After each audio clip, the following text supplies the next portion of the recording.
शऊर ज़ात वरासत में छोड़कर मैं मुराद, कमाले ज़ात की तशजीर करके देखूंगा। शफीक मुराद। बिस्मिल्लाहिर्रहमानिर्रहीम। मैं साइमा कामरान आपके सामने अपनी एक पसंदीदा नज़्म पेश करने जा रही हूँ। उम्मीद है कि आपको भी अच्छी लगेगी। और ये नज़्म मैं ख़ास तौर पे शरीफ एकेडमी के लिए पढ़ रही हूँ। मुझे उम्मीद है कि आप मुझे अपनी आरा से नवाजेंगे। बहुत शुक्रिया। इस नज़्म का उन्वान है बहुत अच्छा लगा था।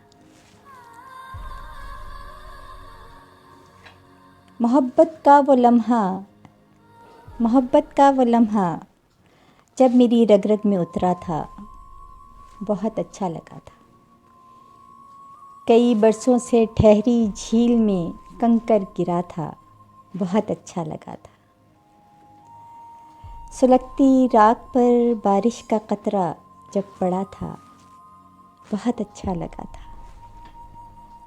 तुम्हारा नाम जब होंठों पे आके रुक गया था, बड़ा अच्छा लगा था। बहुत नज़दीक आकर जब कोई घबरा गया था, बहुत अच्छा लगा था। बहुत अच्छा लगा था। बहुत शुक्रिया।